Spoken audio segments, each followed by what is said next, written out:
Hello everyone, I'm Daniel Barba, a lecturer at Universidad Politécnica de Madrid, and in this presentation I want to explain a brief overview of what I have been doing in my secondment in Georgia Tech under this CoMetaS project, which has been funded by the European Union under the grant program of RISE.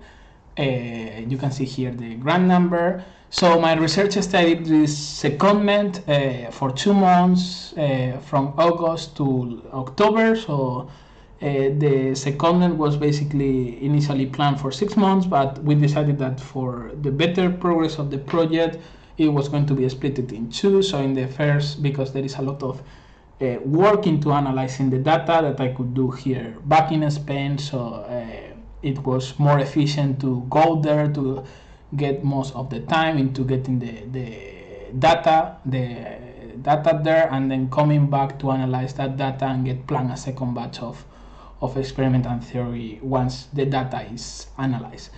So this secondment that was planned for 6 months has been split in 2 different sub-secondments, and I'm going to talk about this first sub-secondment that I did during the summer. So this secondment officially is inside Work Package 2, but it has actually some connection with Work Package 1. So there is like a transition between Work Package 1 and Work Package 2. It's kind of a connection secondment in order to understand what is going on in the material after 3D printed, what are these changes produced on 3D printing on the metamaterial, how that affects the different mechanical properties that we can see as we are printing different metamaterials.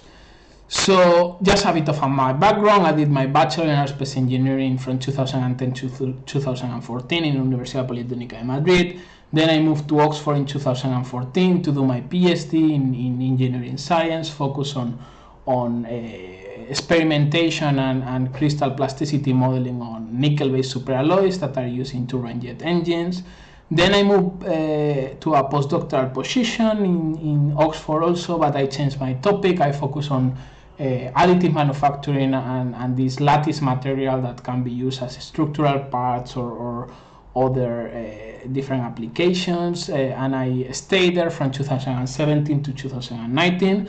Then I got a position here as a lecturer in Politécnica de Madrid in the Department of Aerospace Material, and that's where I am now from 2019 to right now, so for around 3 years.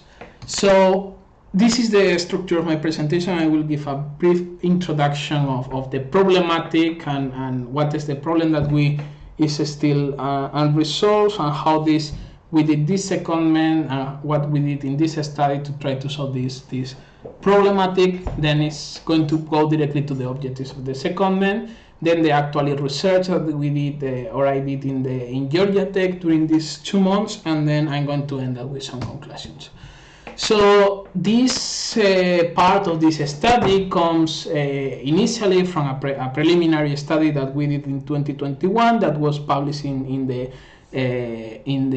journal Materials and Design that talks about the size effect in additive manufactured materials. So we discovered that as you printed different sizes of samples, that is this diameter that you can see in these samples here, the mechanical properties change abruptly. So you can change. We saw a 20% increase or change of the yield stress, for example, as you decrease the size of the sample from 3 millimeters to 250 microns. So we preliminarily saw that was caused by the changes in microstructure. So this was the tensile force. It was a change in the thickness of the alpha lattice that are compromising the microstructure. And this is quite relevant for metamaterials, because these metamaterials that we are studying in this study can have a wide variety of sizes from 500 microns, 700 microns to a few millimeters. And these mechanical properties will change as a function of the printing size. So we really need to understand what's going on here. The problematic that we had in the preliminary study that was published in 2021 is that we found that there was a large scatter in the properties that we measure in really small samples, basically because any single small defect on these really small samples can produce a great variety of the mechanical properties. So it wasn't great to test like in the standard or static mechanical testing procedure the mechanical properties of these small samples. Also, getting the effective cross area of the sample wasn't like easy. There is a lot of noise in this section, and getting an effective area it was not easy and can conduce to some errors in the measurement. So that was the purpose of this secondment. So it was basically to try to confirm this changing in size effect and to get quantitative relationship of how this mechanical property changes as you change the size of the sample, and try to confirm and understand where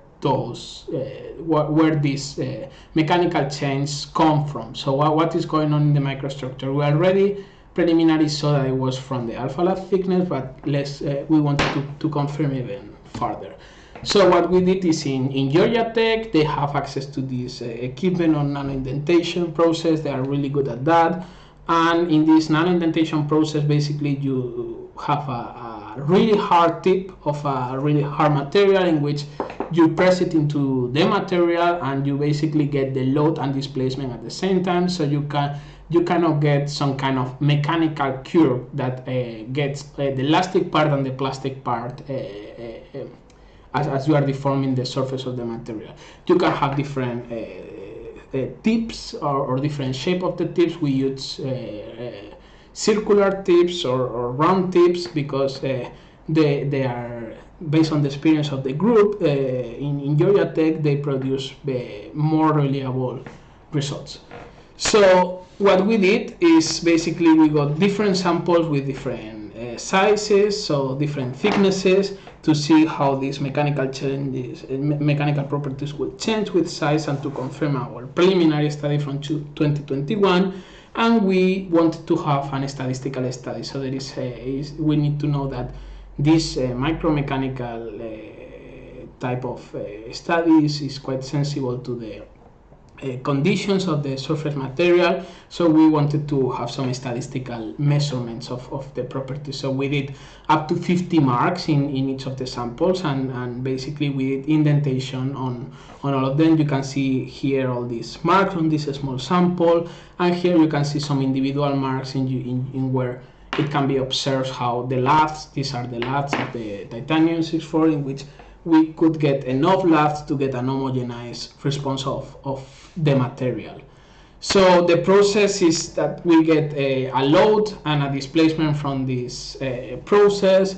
We also collaborate or help with the group into developing a new software suite, in-house suite, in which in a graphical way we could analyze the data in a quicker way than the process that was taking place before in the group, which was basically with Excel macros. So we kind of speed up the process a bit with this graphical software suite, and there is some theory behind that try to transform this load displacement curves into the normal stress strain curve from a material. There is some theory behind it on elasticity and plasticity and indentation that was basically taken into account also in this piece of software. So at the end you get this type of cubes, and you get the micromechanical response in which you can get the elastic modulus and the yield stress. And what we are currently doing is try to analyze, this takes some time to analyze all these curves. So we are trying to analyze all the repeats that we have done. We have almost 150 repeats. So that's what currently I'm doing. So the conclusion is that we did a micromechanical study of the micromechanical behavior of the CoMetaS, basically titanium 64, as a function of different printing size, as it is relevant for metamaterials. So we got from 500 microns to 1.5, roughly 3 millimeters. we got preliminary results in which we can confirm this change in mechanical properties as you are printing smaller sizes, and this is going to be translated into the theories of the crystal plasticity later in this task. Then we also got some analysis of the alpha lab thickness based on SEM images that we got from the indented area, and we are now measuring, but preliminary we can see that there is a small change in alpha lab thickness that can be correlated with this higher yield strength in the smaller samples. And as I said, currently I'm basically analyzing all this data. Once we have analyzed all this data, we are going to be in the position to decide what to do in the second part of the secondment that will take up either this summer or late this summer. Thank you all of you and for listening, and I'm really thankful for the European Union to provide this funding. I really think that I have increased, I know more now than what I knew when I was before summer, so it increased my set of research skills. I also give some presentations to the group and exchange some ideas, which was great to listen to the opinion of other experts in the field, and I'm really thankful for the European Union to provide this kind of research funding.